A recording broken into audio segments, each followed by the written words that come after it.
La pièce s'appelle Tout est encore possible de Lise Vaillancourt. C'est Daniel Meyer qui fait la mise en scène du Théâtre des Deux Mondes et on présente ça ici au Théâtre d'aujourd'hui.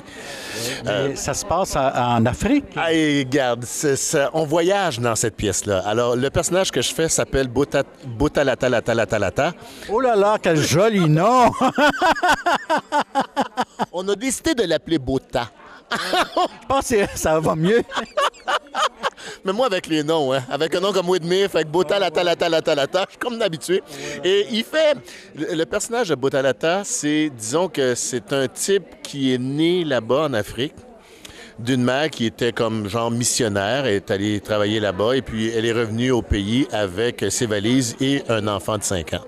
Et là, présentement, mon personnage, on sait plus ou moins quel genre de métier qu'il a fait, mais c'est un homme qui est quand même, il a bien vécu ici à Montréal. Sa mère vient de décéder et il décide d'aller voir un psychologue pour parler du décès de sa mère, qui lui manque. Et c'est un homme qui est seul, mais seul dans le grand sens du mot, là. Il est seul dans la vie. Puis... Une profonde solitude. Oui, exactement.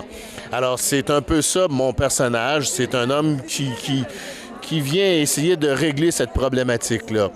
Mais la pièce voyage parce que, bon, Lise... Et ça part de brèves. Et on appelle ça des brèves. C'était des courtes histoires que Lise a écrites. Et de ces courtes histoires-là, on a fait une lecture et puis on s'est dit, faire une pièce de théâtre avec ça. C'est comme un collage? Oui, mais c'est parce que les histoires pouvaient... comment je peux dire? Ces histoires vivaient par elles-mêmes.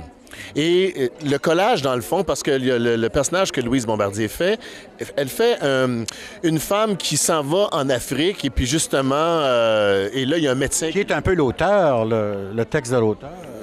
Oui, parce que c'est un peu qu'est-ce que Lise a vécu elle-même. Et là, il lui arrive certaines petites histoires. Et moi, mon personnage, qui est un genre d'intervieweuse, une journaliste. Et là, elle vit quelque chose avec un médecin là-bas, qui est Émile Proulx.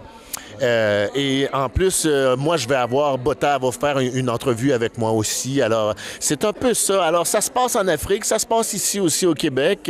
Elle perd son garçon et on croit que... écoute... Elle a dit que c'était un peu fou et très dur.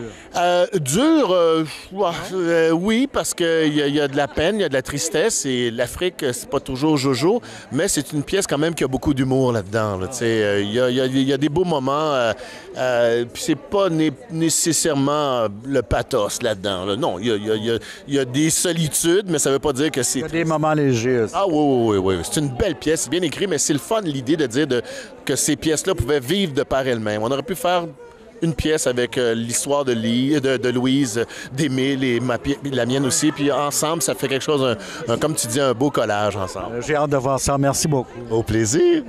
Bonjour à vous.